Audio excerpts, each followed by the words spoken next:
नमस्कार, ज्ञान विद्या चैनल में आपका स्वागत है। आज कक्षा 11 का पाठ दूसरा है। पाठ का नाम है मियां नसीरुद्दीन, जिसकी लेखिका है कृष्णा सोपो। तो पाठ पढ़ने से पहले लेखिका की जन्म से संबंधित बता देती हूँ कि इनका जन्म 18 फरवरी 1950-25 को गुजरात में हुआ था। इनकी प्रमुख रचनाएं हैं जिंदगी नामा, समेश अगम, ये तो गए उनके उपन्यास, डार से बिछड़ी, बादलों के घेरे, मित्रों मर्दानी, ये हो गई उनकी कहानी। प्रमुख सम्मान है साहित्य अकादमी सम्मान, हिंदी अकादमी का सलाहकार सम्मान तथा अनेक राष्ट्रीय पुरस्कार भी इनको मिला था और इनकी मृत्यु सन 2019 में हुई थी। ये तो हो गया लेखिका का जीवन परिचय। अब पाठ से संबंधित मैं आपको बता देती हूँ कि पाठ का नाम ही है मियां नसीरुद्दीन, जो इनके जीवन से संबंधित है और इनका सब चित्रण लेखिका ने किया है। और इसमें लेखिका ने मियां नसीरुद्दीन की रुचियां, व्यक्तित्व तथा स्वभाव सबका सब चित्रण खींचा गया है। मियां नसीरुद्दीन अपने मसीहाई अंदाज से रोटी पकाने का काम करते हैं तथा उसमें अपनी खानदानी महारत भी बताते हैं। वे ऐसे इंसान हैं का प्रतिनिधित्व भी करते हैं जो अपने पेशे को कला का दर्जा भी, अपने पेशे को क्या देते हैं, वो कला का दर्जा भी देते हैं और करके सीखने की असली उनको मानते हैं, तो हुनर भी मानते हैं। ये तो हो गया पाठ का परिचय थोड़ा बहुत। अब आगे पाठ की शुरुआत हम करते हैं कि साहब को इस दिन अपना मटिया महल की तरफ से न गुजर जाते तो राजनीति, साहित्य और कला के हजारों मसीहों के धूम धड़के के नान भाइयों के मसीहा मित्रों नसीरुद्दीन को कैसे तो पहचानते और कैसे उठाते उनके लुप्त मसीहों के अंदाज। नान साहित्यकारता अलग अलग तरह की रोटियां पकाने में बनाने वाला और बेचने वाला, अलग अलग प्रकार की रोटियां बनाना और बेचने वाला को कहा जाता है। हुआ ये कि हम एक ग्रुप ही जामा मस्जिद दोपहर को क्या कर रहा है कि ये हुआ कि एक बार दोपहर को हम जामा मस्जिद के ढाई मटिया महल का गलिया मोहल्ले की वो निकल गई। मोहल्ले में निकले, मोहल्ले का नाम क्या था, मटियाल महल का गलिया। वो निकल गए एक निहायत मामूली अंधेरी सी दुकान पर। फटाफट आटे का ढेर सने देख, मतलब आटे गूंदने की क्या रही थी, अंधेरा हो रहा था तो अंधेरे में उसकी मतलब दुकान से आवाज आ रही थी। सोचा सेवइयों की तैयारी होगी। क्या सोचा कि कोई सेवई की तैयारी कर रहे हैं, पर पूछने में मालूम हो खानदानी नाम भाई मियां नसीरुद्दीन की दुकान पर खड़े। तो उन्होंने क्या देखा कि वो कहाँ खड़े थे कि नान भाई जो तरह तरह की रोटियां बनाने में माहिर है, तो उनकी दुकान पर वो खड़े थे। मियां मशहूर है, मतलब इसमें अनेक प्रकार की रोटियां बनाने में वो मशहूर है। 56 किस्म की रोटियां बनाते हैं। कितने प्रकार की रोटियां बनाते वो 56 प्रकार की रोटियां बनाने। हमसे तो अंदर झांका तो पाया, हमने तो अंदर देखा कि चारपाई पे बैठी बीड़ी का मजा ले रहा था। तो मियां नसीरुद्दीन क्या कर रहे थे, बीड़ी चारपाई पे बैठे हुए क्या कर रहे थे, बीड़ी पी रहे थे। और वो मौसम की मार से पका चेहरा, उतना समय के अनुसार उनका चेहरा भी कैसा था, पका हुआ था। आंखों में काइयां, भोलेपन और कारीगर के थे। इस प्रकार से कोई कारीगर के होते उसी प्रकार के तेवर थे। ये था उनका मतलब उसका व्यक्तित्व चित्रण किया गया है। हमें कहा उन्होंने क्या समझा, हम उनकी दुकान के पास रुके तो मियां नसीरुद्दीन ने क्या सोचा कि कोई ग्राहक आया है। तब नजर उठाई और फरमाइए, तो उन्होंने क्या कहा, बताइए। तो मैंने कहा बताइए क्या करते हो आप। झिझक से कहा आपसे कुछ एक सवाल पूछने। तो क्या कहा उन्होंने कि आपसे कुछ सवाल पूछने हैं, आपको वक्त हो तो, अर्थात आपको समय है। तो मियां नसीरुद्दीन से उन्होंने कहा कि अगर आपको समय है तो आप मेरे में जो प्रश्न पूछूं आपको उसका क्या देना है, उत्तर देना है। मियां नसीरुद्दीन ने पंच अंदाज से सीधा दिलाया और निकालने लगे, वक्त थोड़ा पर है ये तो कहिए आपको पूछना क्या। तो उन्होंने कहा मेरे पास समय तो बहुत कम है, लेकिन आप क्या पूछना चाहता हो बताइए। ये बात किसने कही थी, मियां नसीरुद्दीन ने कही थी। फिर घूमकर देखा और थोड़ा मियां कही अखबार वासी तो नहीं हो। कि उन्होंने क्या कहा कि आप अखबार वाले तो नहीं हो, ये तो फौजियों की खुराफात या कोई खुराफाती तो भी नहीं हो, तो अखबार बनाने वाले या अखबार पढ़ने वाले दोनों को ही निठल्ला समझते हैं। तो मियाँ ने क्या कहा कि जो अखबार बनाते और जो अखबार बेचते दोनों कैसे होते हैं, वो निठल्ले। तो निठल्ले का अर्थ था जो किसी प्रकार का कोई कामकाज नहीं करने वाला, तो फालतू होते हैं। तो उससे उनके बारे में ऐसा उन्होंने मियाँ नसीरुद्दीन ने कहा। हाँ, कामकाजी आदमी तो है, इनसे क्या काम है, इनसे क्या काम है। खैर, आपने यहाँ तक आने की तकलीफ उठाई कैसे, तो पूछिए क्या पूछना चाहते। तो मियाँ नसीरुद्दीन ने क्या कहा कि क्या पूछना चाहते हो आप पूछिए।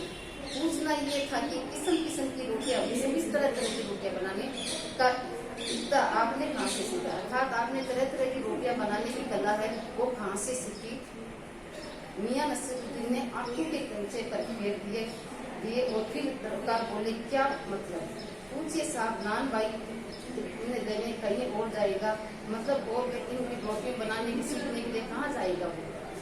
क्या नगीना सजार के पास, अर्थात जो नगीना जलने वाला का नगीना साज करता होता है, तो नगीना तो नगीनों का काम करता है कि जो रोटियां बनाने वाला होता है, वो रोटियां बनाने वाले के अर्थात जो खानदानी धंधा, वो जिसके पास जो खानदानी धंधा होता है, तो उनके परिवार वाले भी रोटियां बनाने की कसाई काम करते हैं, इसलिए उन्होंने अपने परिवार से रोटियां बनाना सीखा होगा।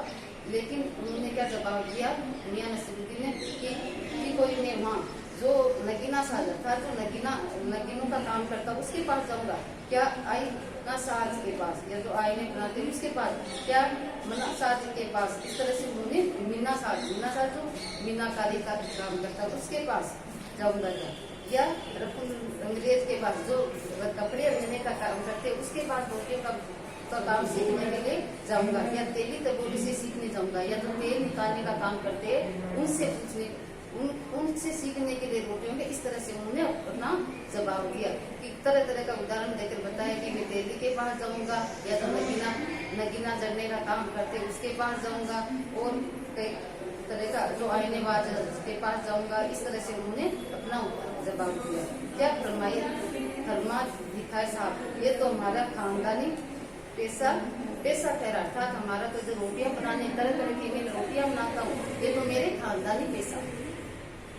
हाँ, इतने की बात पूछिए तो इसमें पूछिए तो जो कुछ भी सीखा है आपने वालिद उस्ताद से ही, मतलब ये कि हम घर से न निकल न कोई पैसा अता करेगा, अर्थात वो क्या कहता है कि हमने तो कभी अपने घर से ही निकले, हमने तो जो सीखा है अपने परिवार से ही सीखा। बाप दादा का हुनर था, अर्थात करना, तो उनको सीखने को पापा से जो भी ये कला है, इस कला जो भी उन्हें रोटियां तरह तरह की रोटियां बनानी सीखी है, वो बाप दादा से ही सीखी, अर्थात हमारे परिवार में ये काम रोटियां बनाने का काम ही होता था, और ये काम मैंने अपने दादा परदादों से सीखा है, वही उनसे पाया। और वालिद महसूस के उठा जाने से बैठे, उन्हीं के थे आपके वालिद। मियाँ नसीरुद्दीन की आंखें लमा भर गई, फिर भट्टी से गुम हो गई, लगा रहे कि सोच रहे, फिर हिलाया, क्या आंखों के आगे चेहरा जिंदा हो गया है, कह रहे कि आंखों के आगे का चेहरा का जिंदा हो गया है। क्या हमारे वालिद साहब मशहूर थे, मियाँ बरकत शाही नान भाई गढ़ियाल वाले के नाम से है, और उन्होंने वालिद यानी कि हमारे दादा साहिब के अलावा नान भाई मियाँ भी कलाम थे। इस तरह उन्होंने परिवार के बारे में, दादा के बारे में, इस प्रकार उन्होंने परिवार से संबंध के बारे में उन्होंने बताया। उनके वालिद यानी कि हमारे दादा साहिब के अलावा नान भाई मियाँ कलाम भी थे। आपको इन दोनों में से किसी की कोई नसीहत याद हो तो उनके बारे में, आपको दादा के बारे में आपको कुछ याद है। नसीहत काहे को कि मियाँ काम करने से आता है, नसीहत तो से नहीं, अर्थात उन्होंने क्या जवाब दिया कि ये जो भी कार्य है वो काम करने से, जो भी कार्य होता है वो काम करने से सीखा जाता है, केवल शिक्षा देने से ही नहीं सीखा जाता है। जो भी काम किया जाता है उसको करना पड़ता है, केवल शिक्षा देने से काम नहीं होता है। ये किसने वापिस कहा, बज्जा फरमाइए, क्या फरमाना है। पर ये तो बताइए कि जब आप हमने भट्टी की ओर इशारा किया, इस काम पर लगे, तो वालिद साहब ने सीखा कि तो कुछ तो कहा होगा, तो उन्होंने कुछ कहा तो होगा। नसीरुद्दीन साहब ने जल्दी में 2-3 दस खींचे, अर्थात वो क्या कर रहे थे, बीड़ी पी रहे थे तो खींचे, फिर गला साफ किया और बड़ी अंदाज में बोले, अगर आपको कल वाल तो बताइए देते हैं। आप जानो, जब बच्चा उस्ताद के यहाँ पढ़ने बैठता है तो उस्ताद कहता है आली, बच्चा कहता है आली, तो वैसे इस प्रकार से सिखाया जाता है। कि जैसे बच्चे को कोई चीज सिखाई जाती है, जैसे वो बोलता है, उसका गुरु बोलता है, इसमें जो है मियां नसीरुद्दीन ये कहना चाहते हैं कि हम कोई भी चीज सीखते तो पहले जो सिखाने वाला होता है वो कहता है इस प्रकार से, कोई भी चीज हम बनाना सीखते हैं तो पहले वो कहता है कि इस प्रकार से बनाओ, फिर इस प्रकार से, तो जो सीखने वाला होता है वो उसी प्रकार से उस चीज को बनाता है। तो ये बात वो मियां नसीरुद्दीन कह रहा है कि बच्चा कहता है वे जीव, अर्थात इस प्रकार से उदाहरण देके बताते हैं, बच्चा कहता इस बीच उस्ताद दो का एक हाथ सिर पर धरता है और चुपचाप से करता है, सब समझिए साहब, एक तो पढ़ाई ऐसी और दूसरी बात बीच में ही छोड़ करके गुजरते मीर साहब की आवाज दे डाली, उठा भाई मीर साहब, सुबह का काम आना हुआ तक क्यों? मीर साहब ने सिर हिला दिया और अभी तो आते हैं तो बातचीत भी होती, आप दूसरी पढ़ाई की बाबत कुछ नहीं कह देना, अर्थात दूसरी पढ़ाई के बारे में मुझसे कुछ मत कहना। इस बार मियां नसीरुद्दीन ने यूं सिर हिला लिया कि सचमुच हो गया, हाँ दूसरी पढ़ाई भी होती है, अर्थात दूसरी पढ़ाई भी होती है क्या? इस प्रकार मियां नसीरुद्दीन ने उनसे पूछा। सुनिए, अगर बच्चे को भेजा मदरसे तो बच्चा न कच्ची में बैठेगा न बैठा हुआ पक्की में, अर्थात बच्चे को मदरसे में भेजा जाता, न तो वो कच्चे में बैठता, न पक्के में, न दूसरी में, अर्थात और जहाँ बैठा तीसरी क्लास में। कोई अनजान बच्चा होता है तो उसको जब पहली बार स्कूल जाता है तो उसको पता नहीं रहता कि वो कौन सी क्लास का, कभी वो पहली में जाकर तो उसको पढ़ना तो बैठना तो कहाँ है कि जो सबसे नीची क्लास होती है उसमें बैठना होता है, लेकिन बच्चा क्या करता है, वो अनजान में दूसरी या तीसरी क्लास में जाकर भी बैठ जाता है, क्योंकि उससे कक्षा का मालूम नहीं होता। हम ये पूछेंगे कि उन तीन जमातों का क्या हुआ उस तीन क्लासों का, अर्थात उन तीन क्लासों का क्या हुआ। अगर ख्याल था कि मियां नसीरुद्दीन नान भाई अपनी बात का निचोड़ भी निकालेंगे पर वो हमारी दागते हैं, आप भी बताइए उन तीन जमातों का क्या हुआ, अर्थात तीन जमातें थे उनका क्या हो गया। ये बात मेरी समझ के तो बात है, तो क्या था कि ये समझ में मेरी जो बात पूछी वो मेरी समझ से क्या थी, बाहर थी। इस बार साई नान भाई मियां कलतार होते वो अपने बच्चे गुजदातों के साथ खिलखिलाकर वो हंस दिया, अर्थात वो हंस रहे थे।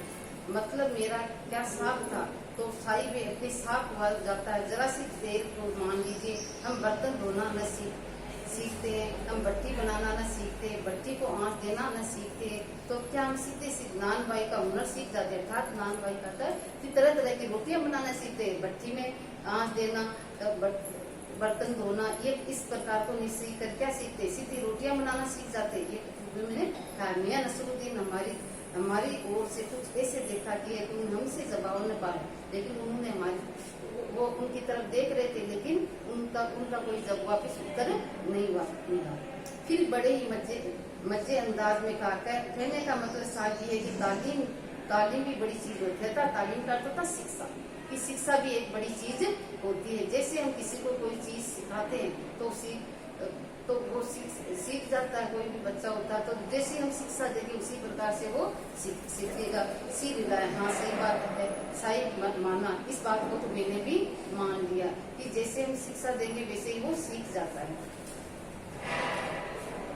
मियां नसीरुद्दीन जोश में आ गया था, मियां नसीरुद्दीन थे वो क्या आ गए, जोश में आ गए, और हमने लगाया होता मौत में आज क्या यहाँ बैठे होते। मियां को खेत से में दिल भटकते देखा, हमने बात का रुख मोड़ लिया, अपने अर्थात बात को रुख मोड़ना, हमने बात को बदल दिया। खानदानी नान भाई होने का जिक्र किया, क्या ये और भी नान भाई है, अर्थात यहाँ और भी कोई नान भाई, अर्थात रोटियां बनाने वाला आपके अलावा यहाँ और भी रोटियां बनाने का काम करते हैं। मियां ने पूरा तब मियां ने गुस्से से कहा, बहुत तेरे पर खानदानी नहीं, अर्थात है तो बहुत सारे तरह तरह की रोटियां बनाने का काम और भी करते हैं, लेकिन क्या है वो खानदानी नहीं। सुनिए, दिमाग में चक्कर काट गई, और एक बात हमारे बुजुर्गों से बादशाह सलामन यूँ कहिए कि मियां नान भाई कोई नई चीज खिला सकते हो, हुक्म कीजिए। तो उसने क्या कहा कि नान भाई मियां नसीरुद्दीन, आप नई चीज आप बनाकर हमें क्या खिला सकते हो। तो मियां नसीरुद्दीन ने क्या कहा, हुक्म दीजिए, आप मुझे हुक्म तो दीजिए, जहाँ बनाओ।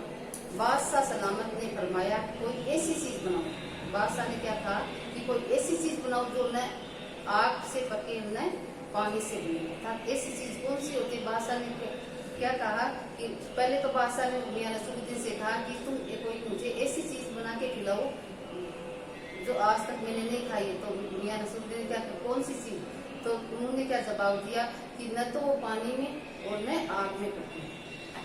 तो क्या उनसे बनी ऐसी कोई चीज है कि पानी और आग के बिना के बनने वाली कोई ऐसी चीज है क्या? तो क्या क्यों न बनती साथ? तो मियां नसीरुद्दीन ने क्या कहा, क्यों नहीं बनती है? बनी और बादशाह सलाम ने खूब खाई और खूब सराही है। क्यों न बनती साग, ये बनी और बादशाह सलामत है और खूब खाई और सराही है। लगा हमारा आना कुछ रंग लाया जाता है। बेशक इसे पूछा कि पकवान क्या था, कोई खास की कोई चीज होगी। तब क्या कहा, मियाँ कुछ देर सोच में खोए रहे, फिर सोचा पकवान पर रोशनी डालने को कोई है। नसीरुद्दीन साहब बड़ी रुखाई से बोले, ये हम न बताएंगे कि ये बात है, हम नहीं बताएंगे। बस आप इतना समझ लीजिए कि एक कहावत है न कि खानदानी नान भाई कुएं में से भी रोटी पका सकता था, कुएं से भी क्या कर सकता है, रोटी को पका सकता है। कहावत जब भी गाड़ी गई तो हमारे बुजुर्गों के कर्तला पर पूरी तरह उतरती है। मजा लेने के लिए टोका कहावत नहीं, सच्ची भी है। मियाँ ने और था, झूठी भी है। आप ये बताइए, रोटी पकाने में झूठ का क्या काम? अर्थात जो रोटियां बनाने वाला होता है उसमें झूठ सांच की क्या बात? झूठ से रोटी पकेगी? तो झूठ बोलने वाला होता है, उससे झूठ से तो थोड़ी रोटी पकेगी। क्या पकती देखा कभी रोटी ना पकती है तो आँच से ही समझते हैं। अर्थात झूठ से रोटी नहीं पकाई जाती है। रोटी तो किससे पकाई जाती है? आँच से ही, अर्थात चूल्हे या गैस या उससे बनाई जा सकती है। बल्कि तो केवल बातें करके या ऐसे रोटियां नहीं बनती है। तो फिर क्या कहता, सिर लाना पड़ा, ठीक फरमाते, आप सही करते हो। इस बीच मियाँ ने किसी को और पुकार लिया और मियाँ सहमत से इस वक्त किधर है और रोटियां है, रुमाली है, न शाम को मंगवाने दीजिए। मियाँ एक बात और आपको बताने के लिए जहमत उठानी पड़ी। अर्थात वो एक दूसरी बात और पूछना चाहते थे। मियाँ ने एक बड़ी सुलभ से दी और कुछ फुर्ती पा गई और पूछी, बात तो ही पूछनी है, जान तो न ले लोगे? अर्थात मियाँ ने क्या कहा कि आप पूछिए, अगर कोई दूसरा प्रश्न मुझसे पूछना चाहते हो तो पूछिए, कोई मेरी जान तो नहीं लोगे? प्रश्न तो पूछना है तो पूछिए। वो बीड़ी उठाई और उन्होंने शुरू कर दी और कहा कि आप दूसरी बात मेरे से पूछ लें। उसमें से भी अब ये क्या देर है? तो उसमें कौन सी क्या की देर है? देर सवेरे हो चुकी है, फिर भी जैसे अपने से ही करते हो। 42 महसूस ने तो कुछ किया और 80 पर क्या मालूम हमें इस मोहल्ले में मोहलत में मिले न मिले। अर्थात बाद में हम या इसी तरह मिले या न मिले, ये बात उन्होंने कही। इस मस में हमने पूछ करने न बन आया तो क्या कहा, अभी ये जानना था कि आपके बुजुर्गों की शाही बावर्ची खाने में तो काम किया ही होगा। था तो बावर्ची खाना जहाँ बनती है उसमें तो आपने काम किया होगा। मियाँ ने बेरुखी से टोका, ये बात तो पहले ही हो चुकी है ना। तो रोटियों के बारे में की रोटियों की रोटियां बनाना कहाँ से सीखा, ये सब चीजें तो पहले से ही हमने इस बात में चर्चा कर ली। फिर आप वापिस उसी चीज पे कैसे आ गए? ये बात मियाँ ने कहा कि तो उन्होंने क्या कहा, तो चूंकि साहिब पर जानना ये था कि दिल्ली के किस बादशाह के यहाँ आपके बुजुर्ग काम क्या करते थे। तो आपके दादा थे जो यहाँ कौन से बादशाह के यहाँ काम है, रोटियां बनाने का काम करते थे। उसने प्रश्न किया, अजी साहिब क्यों बाल की खाल निकालने पर तुला था? बाल की खाल निकालने पर तुले हो, ये कह दिया ना कि बादशाह के यहाँ काम करते से तो क्या काफी नहीं होता। अर्थात अगर हम बादशाह के काम करते तो ऐसी हमारी स्थिति नहीं होती। क्यों? क्योंकि बादशाह का पैसे मिलते और हमारी स्थिति सुधर जाती। तो इस तरह से अंधेरे में छोटी सी दुकान पे बैठ के रोटियां बनाने वाला काम हमें नहीं करते। हम जानी हंसी से तो मतलब कहने थोड़ी सी हंसी मुस्कुराना तो काफी, पर जरा नाम लेते हैं तो उसे वक्त से मिला लेते तो खूब, पर किससे मिलाने का जवाब आप वक्त से मियाँ हमारे खुली उड़ाते। अर्थात हमारी वो क्या करते थे, मजाक उड़ाते थे। वक्त से वक्त वो किसी ने मिलाया है आज तक। आखिर पूछिए किसका नाम जानना चाहते हैं? आप किसका नाम जानना चाहते हैं? दिल्ली के बादशाह का भी ना उनका नाम कौन नहीं जानता, जहाँ पर नाम बादशाह सलामती है ना। तो उनके बादशाह का नाम बताया कि जहाँ पर नाम बादशाह सलामती है ना। कौन से बहादुर शाह जफर की, कौन से बहादुर शाह जफर है? मियाँ ने खींचकर कहा। फिर अलट पलट के वही बात कह दी, लिख लीजिए, बस यही नाम है। आपको कैसे कौन बादशाह के नाम चिट्ठी बुक्का भेजना था, तो आपको कौन से पत्र वहाँ पे भेजना बादशाह के पास में। डाक खाने वालों के ये सही नाम पता ही की जरूरत है, अर्थात जो डाक खाने जो भी पत्र भेजा जाता है या किसी को पत्र लिखा जाता है तो उसमें सही पता भी होने की बहुत ही आवश्यकता है। हमें बिटर अपनी तरफ देख पाए तो सिर हिलाकर कारीगर से बोले तो बच्चा मियाँ भट्टी सुलगा दी तो काम से निकलेंगे, पर बबर मियाँ कौन है साहिब।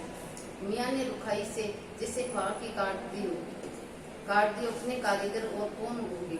मन में आया कि तो ले आपके बेटे ही है, पर मियाँ नसरुद्दीन के चेहरे पर जब किसी दबे हुए अंदर के आसार देखे और मालूम हुआ न छोड़िए, फैसला किया इतना ही है कि ये कारीगर लोग आपकी सागिर्दी करते खाली सागिर्दी नहीं बल्कि खुशामद करते। साहिब गिन के मजदूरी भी देती हूँ, 2 रुपए मन आटे की मंजूरी था। तो उसने क्या कहा कि मैं 2 मन आटे के हिसाब से उनको मजदूर काम करने वालों को देता हूँ, 4 रुपए मन मैदे की मजदूरी मिलती है। मजदूरी है उस अलग अलग आटे की अलग मजदूरी देते हैं और मैदे की अलग मजदूरी वो देती है।